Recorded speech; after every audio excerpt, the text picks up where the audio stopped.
Tajuk kecil pada malam ni, darjat keimanan Umar radhiyallahu an.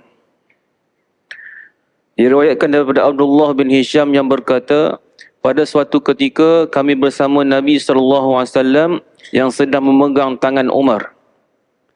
Lalu Umar berkata kepada baginda, wahai Rasulullah, sesungguhnya Tuhan lebih aku cintai berbanding segala sesuatu kecuali diriku. Di malam ni tuan-tuan kita sambung kisah para sahabat dan kita berhenti pada kisah Sayyidina Umar Al-Khattab radhiyallahu an.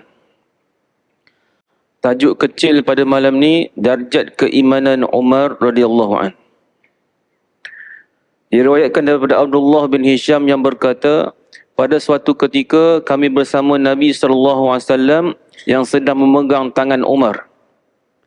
Lalu Umar berkata kepada baginda, wahai Rasulullah, sesungguhnya Tuhan lebih aku cintai berbanding segala sesuatu kecuali diriku. Baik. Kisah ni nak sebutnya bahawa Nabi SAW duduk tepi sahabat dan Nabi ni pegang tangan Sayyidina Umar. Nabi SAW duduk dengan sahabat dan Nabi ni memegang tangan Sayyidina Umar Al-Khattab. Jadi, bukan suatu yang pelik jika Nabi ni duduk bersama dengan sahabat. Bahasa kita sekarang kita panggil lepak. Lepak. Kan lepak. Biasa orang sebut lepak ni orang muda kan. Sekarang pun orang tua pun lepak juga. Kita yang muda dulu pun dah tua dah. Kan lepak. Jadi kalau duduk contoh dalam masjid ni, duduk ramai-ramai 2-3 orang, itu maksudnya lepak lah tu.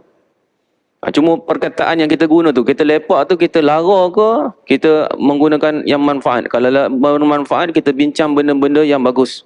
Kalau lara nah, kita kata orang sana, kata orang sini, itu lara. Baik. Jadi Nabi SAW ni dia pegang tangan Sayyidina Umar. Jadi kalau tuan-tuan baca hadis ni, tuan-tuan akan rasa pelik. Nabi ni lelaki. Sayyidina Umar ni lelaki. Dia pegang tangan lelaki. Kan pelik tu. Lelaki memegang lelaki apa jadi? Batal tak wuduk dia? Tak batal. Lelaki pegang lelaki tak batal. Cuma dari segi budaya kita Malaysia ni, pelik. Orang lelaki mana pegang tangan lelaki? Walaupun tak batal. Tapi nak ceritanya tuan-tuan, budaya Arab ni, saya sebut dia budaya Arab. Budaya Arab ni dia tidak ada masalah kalau pegang tangan tu. Dia pegang tangan tidak ada masalah. Yang ni tuan-tuan boleh tengok kalau kita kat Malaysia ni mungkin kita jarang tengok orang Arab kan. Kita ramai tengok orang yang Bangladesh. Bangladesh kan kadang-kadang dia kerja kat restoran sini, ada restoran kan. Kadang-kadang dia pegang tangan kawan dia tu, dia pegang tu, dia berjalan 2 orang, dia pegang tangan. Itu maksudnya apa? Akrab. Akrab persahabatan. Jadi kita kalau orang Melayu buat kita boleh? Tak ada. Kita kalau buat macam tu, geli kita. Sebab apa? Budaya kita Melayu bukan macam tu. Bukan macam tu. Kalau Arab dia buat macam mana Arab? Arab bukan pegang. Kadang-kadang dia pegang, kadang-kadang dia buat macam ni. Dia masuk sini, seorang lagi masuk satu lagi. Jalan, 2 orang sampai ke sana. Sampai ke ujung tu baru dia lepas. Itu bukan nak tunjuk dia gay. Tapi, aku dengan kau ni rapat. Itu dia. Jadi Nabi SAW ni, dia pegang tangan Sayyidina Umar Al-Khattab. Jadi ini nak tunjuk budaya Arab ketika zaman Nabi tu begitu. Dan benda ni pun berlaku sampai sekarang. Sampai sekarang ni berlaku. Yang ni saya boleh saya kongsi dengan tuan-tuan. Berlaku pada diri saya juga. Saya pernah kerja di Malaysia ni, saya pernah kerja bank yang asal dia daripada Saudi, Arab Saudi. Jadi pada satu hari, Syekh daripada Saudi tu datang. Syekh tu datang ke Malaysia ni sebab ada meeting dengan kita orang, dengan bank tu. Nama dia Syekh Lehdain. Syekh Abdullah Lehdain. Janggut tebal. Syekh Lehdain. Dia profesor sebuah universiti. Dia pada satu hari, dia duduk di hotel. Kalau tuan-tuan kenal dekat KLCC tu, ada hotel traders. Tepi tempat yang orang jogging kan, ada hotel traders. Jadi dia duduk hotel tu. Jadi saya ada satu soalan nak tanya dia ni. Ada satu soalan nak tanya dia. Saya pun mesej dia, Syekh ada waktu bila yang free, saya nak tanya soalan. Dia pun kata sekian-sekian. Saya pun pergilah ke hotel tu. Saya pun tunggu. Lepas saya tunggu tu tak turun-turun. Dia lebih kurang 30 minit tunggu. Dia Syekh kan. Syekh ni dia tinggi lah, dia punya martabat dia. Takkan kita nak call Syekh, mana Syekh? Kan memanglah dia tetamu kita, tapi kita tak boleh nak kita nak suruh dia macam dia ni orang bawah kita sebab dia Syekh. Dia pun tinggi daripada kita. Jadi lepas 30 minit dia pun turun. Lepas dia turun, dia pun jumpa saya, dia salam, duduk tepi jalan. Tepi jalan hotel tu, kan kita bila keluar pintu hotel kan tepi tu, ada koridor tu, duduk tepi tu. Dia pegang tangan saya, dia tak lepas tangan. Dia kata, ada apa Abdul Rahman? Dia pegang tangan tu tak lepas. Saya pun tanya soalan. Saya ingat saja saya tanya soalan tu lebih kurang 30 minit. Lepas satu soalan, lepas satu soalan, lepas satu soalan. Selama 30 minit tu dia tak lepas tangan. Saya duk fikir balik, kalau lah orang yang lalu dekat hotel tu, apa cerita dia kata orang Melayu ni duk pegang tangan dengan Syekh ni. Kan? Sebab orang kita orang Melayu dia tak pegang tangan. Tapi dia duk pegang tangan ni, dia pegang tangan, 30 minit tak lepas. Nak tunjuknya bahaya budaya Arab ni memang pegang tangan tu benda biasa kalau kita rapat dengan orang tu. Cuma dekat Malaysia ni kalau kita nak buat tak salah. Cuma kita jadi masalah nanti. Kan? Orang jadi masalah kan.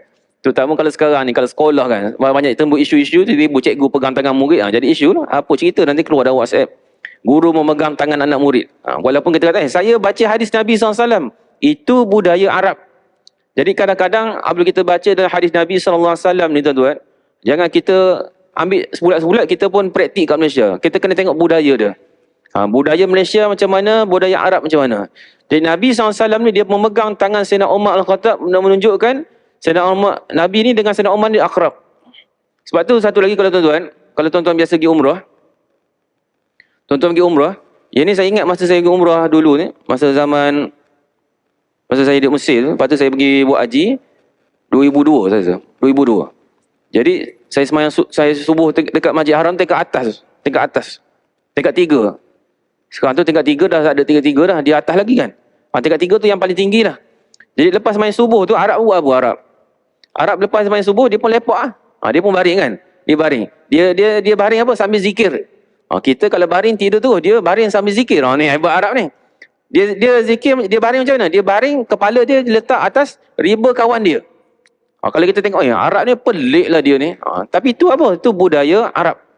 Itu nak katanya budaya Arab ni dia berbeza dengan budaya Melayu kita. Jadi benda yang budaya tu kalau orang Melayu kita boleh terima, kita boleh amal. Tapi kalau tak terima, kita jauhkan. Takut nanti timbul fitnah atau masalah. Baik. Jadi Sayyidina Umar dia berkata kepada Nabi SAW, dia kata, wahai Rasulullah, sesungguhnya Tuhan lebih aku cintai berbanding segala sesuatu kecuali diriku. Maksudnya dia kata, kamu ni Rasulullah, aku lebih kasih daripada orang lain, melainkan diri aku. Maksudnya dari segi hierarki ni Nabi nombor 1. Tapi daripada nombor 1 tu aku ni juga yang aku lebih sayang. Maksudnya aku sayang kamu Nabi SAW nombor 1. Tapi selain daripada berdiriku, mana aku ni yang nombor 1. Nabi SAW kata, Nabi kata, la, bukan begitu. Wallazi nafsi biyadih. Sesungguhnya diriku berada pada tangannya, pada zat Allah Ta'ala, hatta akuna ahabba ilaika min nafsika. Kamu kena mengasihiku melebihi daripada kamu mencintai diri kamu. Faqala lahu Umar. Maka Sayyidina Umar pun berkata kepada Nabi SAW, Al-an, baiklah wahai Rasulullah, sekarang ni, wallahi demi Allah, la anta ahabbu ilayya min nafsi.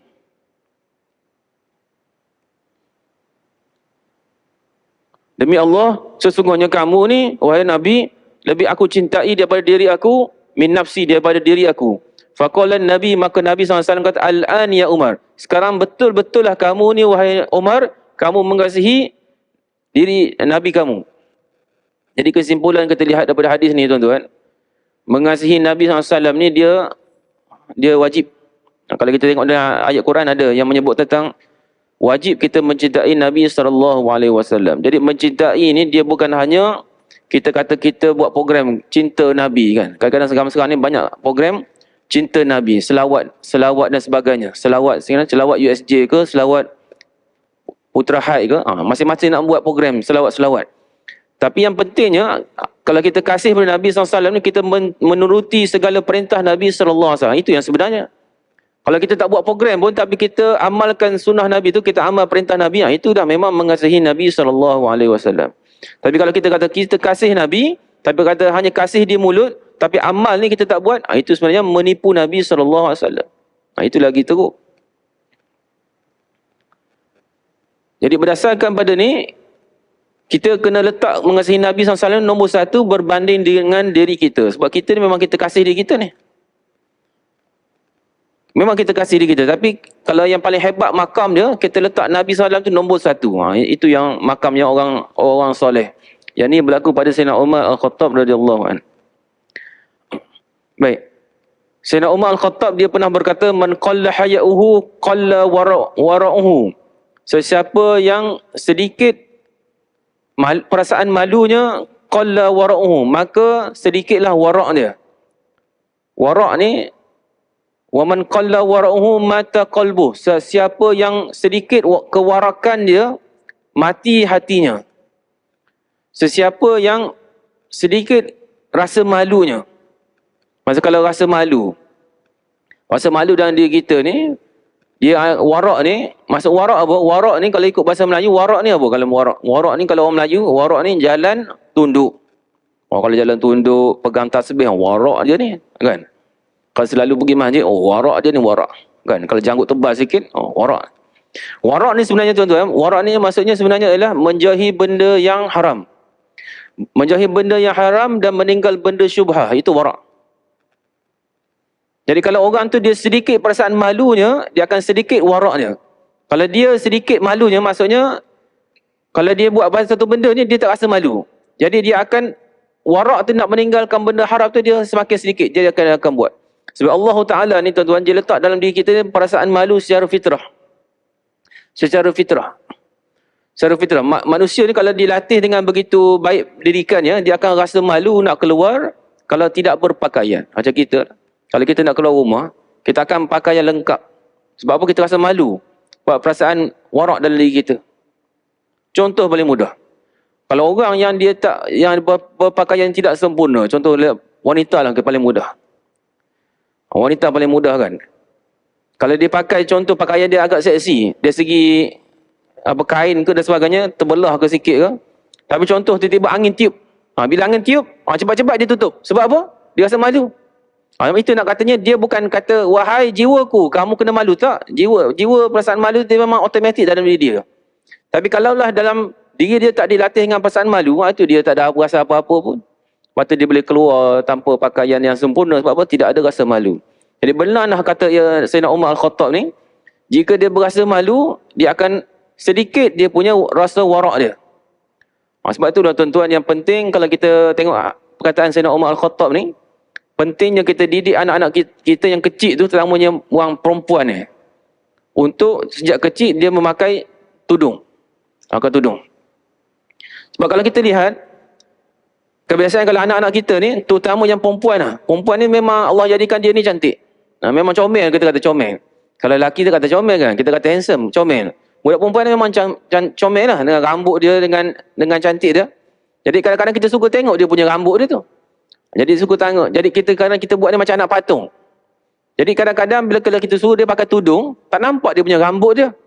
Kita tidak macam tu. Jadi bila kita buat keluar anak kita jalan-jalan, orang kata, comelnya anak kan.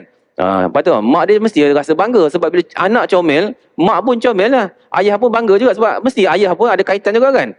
Mana boleh anak tu tiba-tiba macam tu, dia mesti ada mak dengan ayah. Kan? Ayah pun rasa bangga juga. Jadi itu kadang-kadang menyebabkan apa? Kadang-kadang anak ni bila sampai umur dah masuk sekolah menengah ni, tak diajar pakai tudung. Jadi dia tak biasa pakai tudung. Bila tak biasa pakai tudung, dia akan rasa malu nak pakai tudung. Nampak tak? Dia terbalik.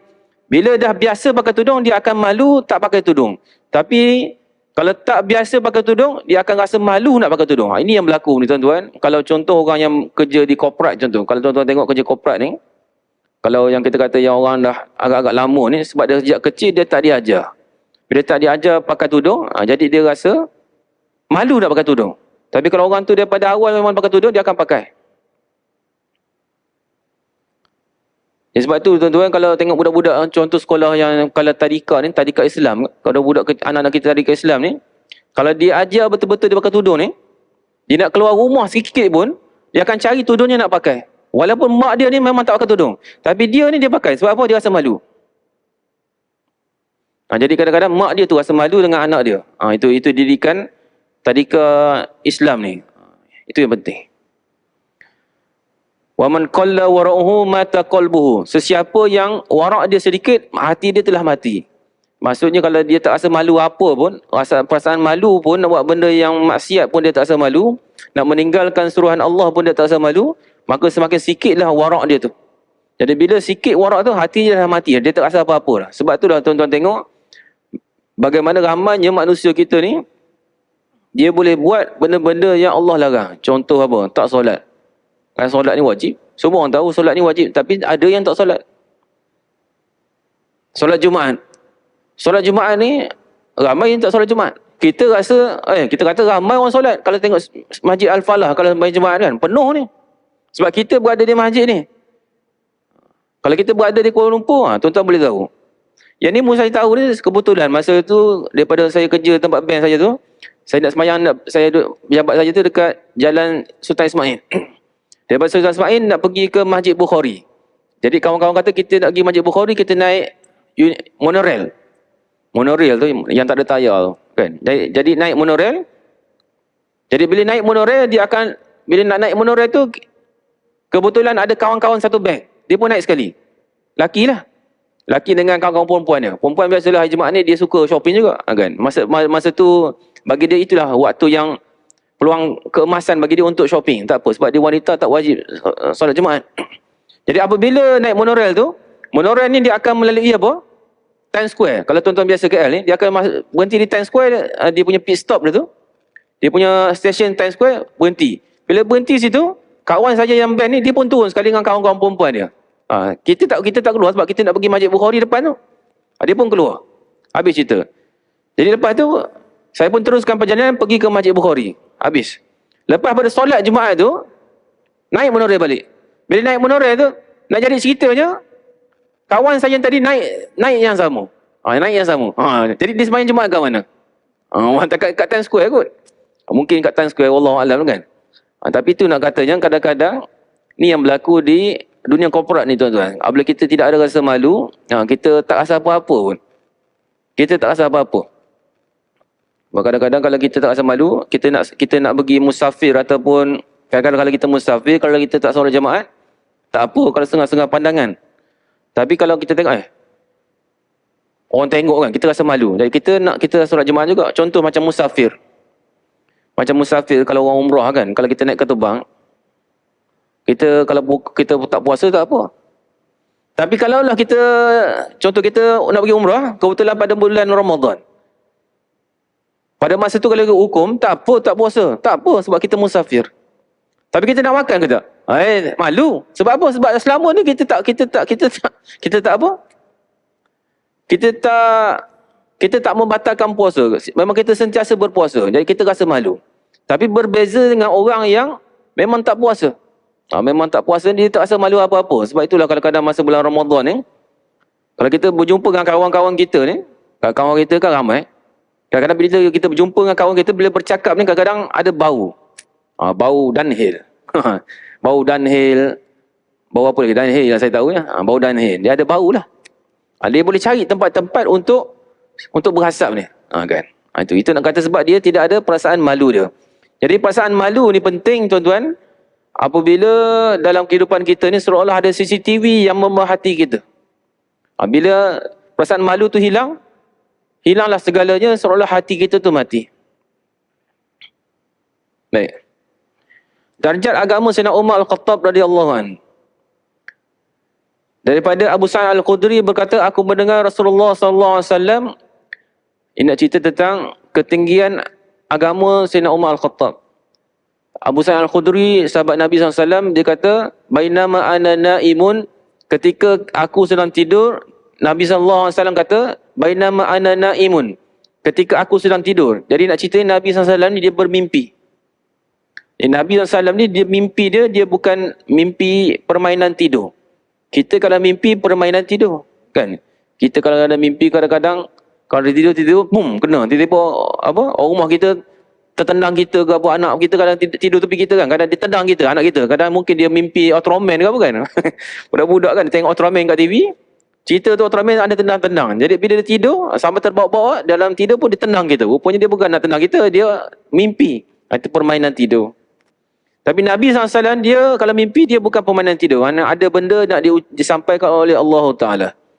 Jadi Nabi SAW kata, Ra'aitun nasa uridu alayya wa alaihim kumusun. Aku dalam mimpi aku melihat orang-orang dibawa ke hadapanku dengan membawa sebuah pakaian. Faminha mayablughu sudi. Di antara pakaian itu ada yang sampai dada dan ada pula yang kurang daripada itu. Wa minha mayablughu duna zalik. wa uridu alayya Umaru alaihi qamisun ishtarahu, dan dipamerkan kepada aku Sayyidina Ali dan Umar, dan mereka memakai qamis. Qamis ni baju, ishtajarrahu, pakaian itu diseret, pakaian itu melengit ke bawah kerana sangat panjang. Fama awal tahu ya Rasulullah. Jadi sahabat bertanya, apa kamu takwil mimpi kamu ni wahai Nabi? Sebab mimpi kan dia kena takwil. Nabi SAW kata ad-din, agama. Jadi pakaian ni ada sampai dada, ada yang sampai lebih pada tu, ada yang meleret. Jadi bila sahabat kata, apa maksud mimpi kamu tu wahai Rasulullah? Nabi kata, yang meleret maksudnya dari segi ketinggian agama. Jadi ada para sahabat ni agama dia sampai dada je. Ada yang bawah lagi. Ada yang sampai meleret. Yang meleret ni yang paling banyak dia punya ilmu agama dia lah. Itu adalah Sayyidina Ali dan Sayyidina Umar Al-Khattab radhiyallahu anhu. Baik, itu takwil mimpi. Ilmu dan fikih Sayyidina Umar. Diriwayatkan daripada Az-Zuhri, daripada Hamzah, daripada ayahnya yang mengatakan bahawa Rasulullah SAW bersabda, bainama ana naimun. Nabi SAW cerita lagi, ketika aku sedang bermimpi. Ni cerita mimpi juga. Syaribtu hatta anzura ilai, syaribtu hatta anzura. Aku telah minum sehingga aku melihat ar-rayyi yajri fi zufuri. Sehingga aku lihat dahaga yang aku minum tu dia keluar daripada celah-celah jari aku ni, dia keluar. Aku minum air, dahaga-dahaga tu dia keluar. Summa nawaltuhu Umar. Kemudian Sayyidina Umar pun, kemudian aku memberikan kepada Umar. Sahabat pun tanya, fama awal tahu ya Rasulullah, apa maksud mimpi kamu ni wahai Nabi? Nabi kata al-ilmu, ilmu. Jadi maksudnya Nabi SAW dia minum, keluar dahaga-dahaga daripada celah-celah kuku, celah-celah jari ni, dia pergi kepada Sayyidina Umar Al-Khattab radhiyallahu anhu. Jadi itu maksudnya ilmu. Ini yang kalau kita lihat, sebab tu kalau kita tengok dari segi sejarah Sayyidina Umar ni memang banyak ilmu dia, tinggi ilmu dia berbanding dengan sahabat-sahabat yang lain. Bukan nak kata sahabat lain tak ada ilmu, ada. Cuma Sayyidina Umar ni dia tinggi. Macam kita lah, dalam kelompok kita ni, ada yang hebat dari segi ilmu agama dia, ada yang biasa-biasa. Ada yang kosong, ada yang banyak. Sama macam tu. Yang Sayyidina Umar ni, dia punya ilmu dia banyak. Sehingga kalau tuan-tuan belajar dalam ilmu agama ni, sehingga ada ulama ni dia tulis satu kitab, nama dia apa? Fiqh Umar. Fiqh Umar. Maksudnya, hukum-hukum fiqh yang dikeluarkan oleh Sayyidina Umar Al-Khattab radhiyallahu anhu. Itu nak kata hebat tak hebatnya. Dia berbeza dengan sahabat-sahabatnya lain. Umar Al-Khattab sangat tekun dalam mencari ilmu.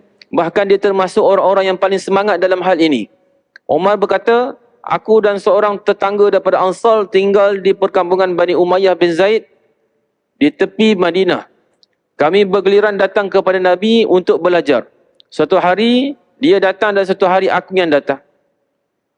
Jadi Sayyidina Umar ni dengan kawan dia, dengan jiran dia ni, bergilir-gilir untuk datang ke kuliah Nabi SAW. Macam kita ni, kita nak datang. Mungkin kalau kita nak datang setiap, contoh kita nak datang kuliah, contoh setiap hari tak sempat kan. Kita pun ada urusan atau kita balik lambat sebagainya. Kita gilir-gilir dengan jiran kita. Aku datang hari ni, kau datang esok. Jadi lusa aku datang pula, ada gilir-gilir macam tu. Jika aku yang datang, aku akan menyampaikan kepadanya atau selainnya pada hari tersebut. Jadi kalau contoh Sayyidina Umar datang pada hari ini, kawan dia tak sampai, tak datang, dia akan bagi tahu pada kawan dia poin-poin pengajian pada hari itu. Begitulah pada hari yang Sayyidina Umar tak datang, kawan dia akan rakamkan poin-poin itu disampaikan kepada Sayyidina Umar Al-Khattab radhiyallahu anhu. Jadi ini kalau kita tengok pengajaran yang bagus ni, kita zaman sekarang ni tak sempat kan. Jadi kadang-kadang kita tak sempat. Kalau kita ada jiran yang memang dia istiqamah, dia pergi dengar kuliah ni, dia memang waktu dia orang kata fleksibel. Dia banyak masa, kita boleh tanya dia. Sebab setengah orang kalau yang tekun dengan pengajian ni, dia tulis. Dia tulis. Setengah orang tu kalau tulis pun, lepas tu dia buat apa? Dia rekod ke sebagainya, ataupun kadang-kadang yang dahsyat lagi dia buat apa?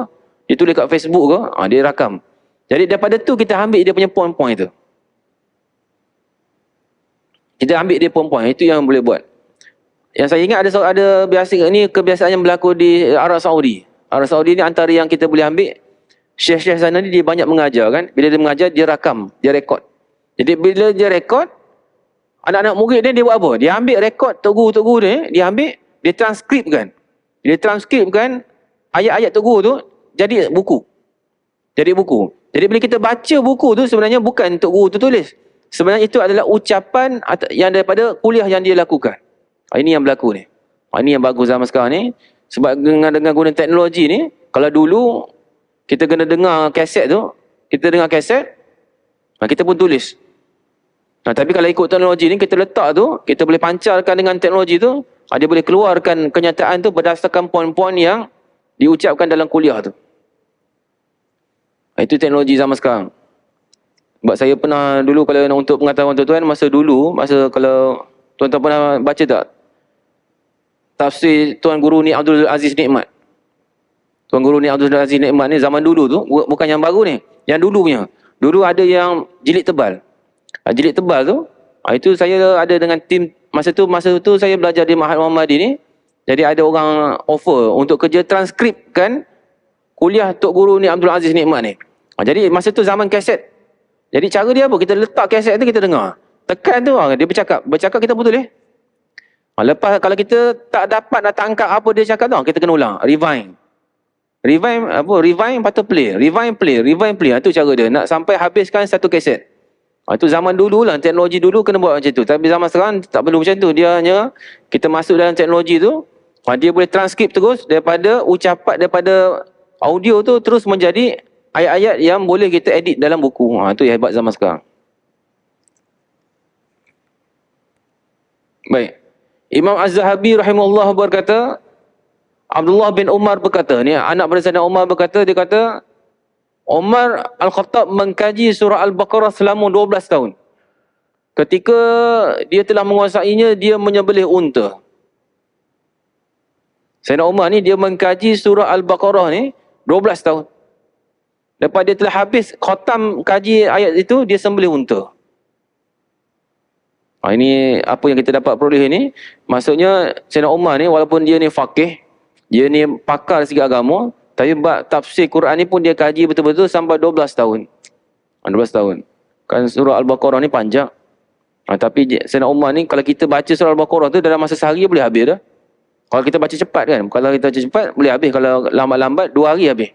Tapi nak kata Sayyidina Umar ni, dia mengkaji tafsir tu selama 12 tahun baru habis. Yang cantiknya lepas dia habis tu, dia sembelih unta. Yang ni pun boleh buatlah di masjid ni. Kan kalau kita pengajian tu habis, kita minta lah AJK tu sembelih unta ke kambing kan. Ni zaman Nabi ni dia sembelih unta. Kambing, zaman sekarang kambing. Diriwayatkan daripada Tariq bin Syihab yang berkata, seorang Yahudi pernah datang kepada Umar lalu berkata, wahai Amir Mukminin, sekiranya satu ayat yang sering kamu baca dalam kitab suci kamu turun kepada kami, iaitu orang-orang Yahudi, dan kami mengetahui hari ia turun, maka kami akan menjadikan hari itu sebagai hari raya. Umar bertanya, ayat apa itu? Dia berjawab, al-yawma akmaltu lakum dinakum wa atmamtu alaikum ni'mati wa raditu lakumul Islam madinah. Jadi orang Yahudi ni ditanya pada Sayyidina Umar, jika kamu dapat jawab satu soalan ni, bila dia turun dan di mana turun, kami akan hari itu adalah hari raya pada kami. Apa ayat ni? Al-yawma akmaltu lakum dinakum wa atmamtu alaikum ni'mati wa raditu lakumul Islam madinah. Pada hari ini aku telah menyempurnakan segala agama kamu. Wa atmamtu alaikum ni'mati. Aku telah menyempurnakan juga nikmat-nikmat aku pada kamu. Wa raditu lakumul Islam madinah. Dan aku meredhakan kepada agama Islam sebagai agama. Sayyidina Umar kata, sesungguhnya aku mengetahui ia di mana ia diturun, sekaligus tempat ia diturun. Ia turun kepada Nabi SAW di Arafah pada hari Jumaat ketika kami sedang wukuf di Arafah bersama baginda. Ni kalau kita baca ni, orang Yahudi ni, macam kita dengar macam bagus orang Yahudi. Ya. Sebab dia kata kalau Sayyidina Umar tahu tentang asbab nuzul, di mana ayat ni turun, kami akan jadikan hari itu hari raya bagi kami. Ni Sayyidina Umar pun jawab, dia tahulah ayat ni dia turun pada, kalau kita rujuk sejarah, dia turun pada Hujjatul Wada'. Haji Wada' Nabi SAW. Jadi pada hari itu Nabi turun, pada hari itu turun ayat ni. Ayat ni ayat yang menunjukkan apa? Syariat Islam itulah completed kita kata. Nabi SAW kan dia daripada Madinah, kemudian dia pergi daripada Mekah ke Madinah. Jadi proses syariat itu dia ada dua, Mekah dengan Madinah. Jadi apabila sampai ke Hujjatul Wada' tu, Nabi kata, pada hari ini Allah Ta'ala kata, aku telah sempurnakan agama kamu. Jadi segala yang berkaitan dengan syariat semua telah komplit. Jadi Sayyidina Umar berkata kepada orang Yahudi demikian. Jadi adakah orang Yahudi dia sambut juga sebagai hari raya? Tak. Orang Yahudi ni memang bahasa penipu kan. Memang bahasa penipu daripada zaman Nabi-Nabi dulu sampai hari kiamat. Jadi itu betapa besarnya ayat tersebut. Baik. Seterusnya kita tengok wasiat berharga Sayyidina Umar Al-Khattab radhiyallahu anhu. Sayyidina Umar Al-Khattab dia pernah menyebut tentang kepimpinan. Dia kata tafaqqahu qabla an tusawwadu. Kamu hendaklah mendalami ilmu agama sebelum kamu dilantik menjadi pemimpin. Tafaqqahu qabla an tusawwadu. Kamu perlu mendalami agama sebelum kamu menjadi pemimpin.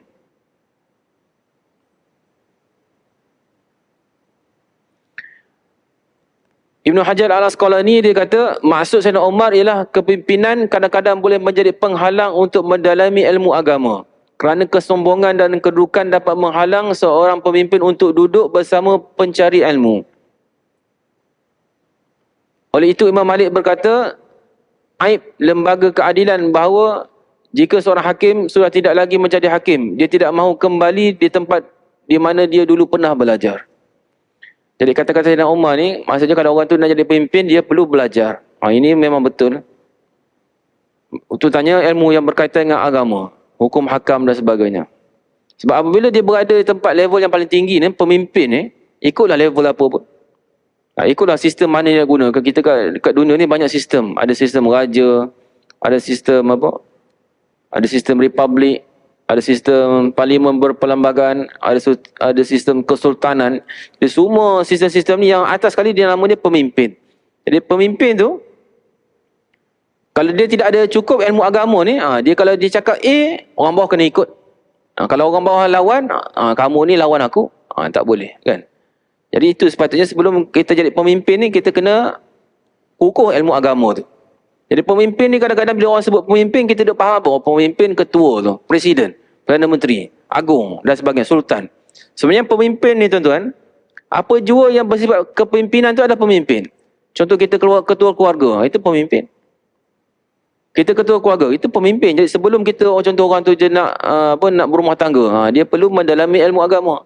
Sebab apa? Dia akan memimpin keluarga dia, akan memimpin keluarga dia yang paling, dia punya orang bawah dia yang paling sikitnya isteri dia.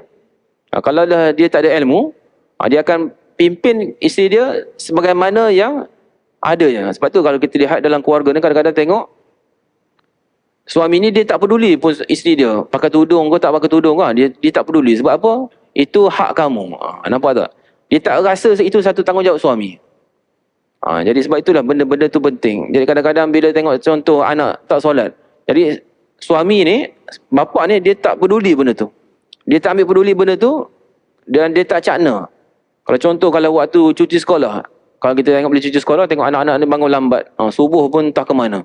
Jadi bapa ni dia tak peduli, dia tak kejut pun.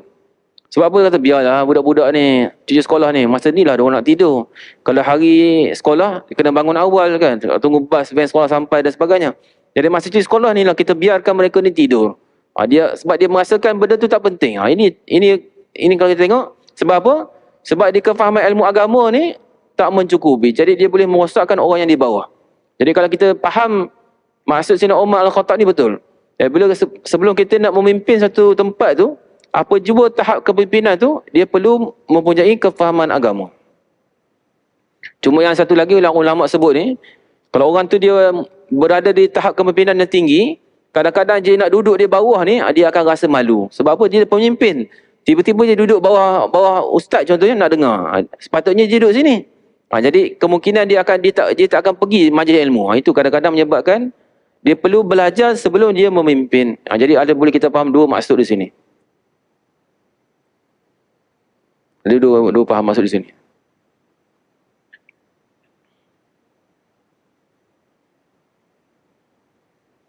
Diriwayatkan daripada Al-Haris bin Muawiyah Al-Kindi bahawa dia pergi berjumpa Nabi SAW sambil menaiki haiwan tunggangan untuk bertanya 3 perkara kepadanya.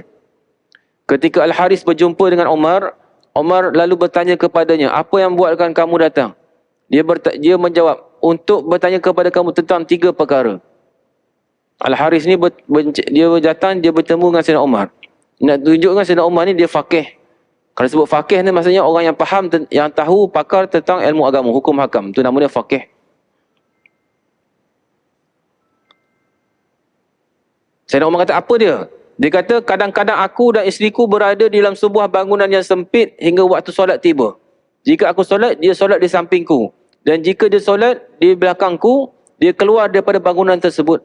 Sayyidina Umar menjawab, hendaklah kamu meletakkan kain sebagai pembatas antara dirimu dengan dirinya. Lalu dia solat di sampingmu, jika kamu mahu. Al-Haris berkata, bagaimana dengan solat 2 rakaat selepas asar? Sayyidina Umar kata, Rasulullah SAW melarangku melakukannya. Nah, itu antara yang Haris ni tanya pada Sayyidina Umar Al-Khattab. Ini nak tunjuk bagaimana Sayyidina Umar Al-Khattab ni dia banyak pengetahuan tentang hukum hakam. Ya, apabila disebut tentang solat sunat selepas asar ni tuan-tuan, kadang-kadang kita boleh tengok setengah orang kita ni, lepas solat asar ni dia solat sunat. Sebab mungkin dia ingat macam solat zuhur kan. Solat zuhur ada sebelum dan selepas. Jadi kadang-kadang dia nak buat selepas asar ni, dia buat solat sunat. Jadi solat sunat ni tidak ada selepas asar. Tidak ada solat selepas asar. Tapi kadang-kadang dia kata, Ustaz, saya bukan buat solat sunat ba'diyah, saya qada. Qada. Qada tak ada masalah. Cuma lebih baik kita buat kat rumah.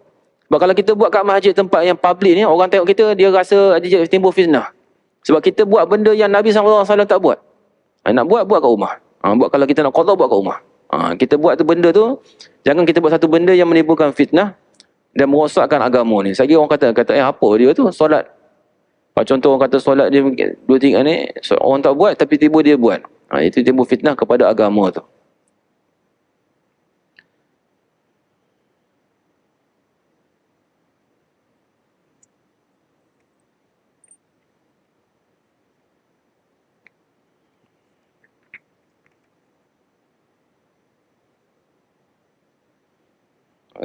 Setakat itulah tuan-tuan, kita pada malam ni insya-Allah kita sambung lagi pengajian kita pada siri yang akan datang tentang Sayyidina Umar Al-Khattab radhiyallahu an. Akan datang ni kita akan lihat bagaimana pandangan Sayyidina Umar Al-Khattab ni yang dipersetujui oleh Al-Quranul Karim. Maksudnya pandangan Sayyidina Umar Al-Khattab ni dia bercakap, kemudian turun Al-Quran mengatakan betul pandangan kamu wahai Umar.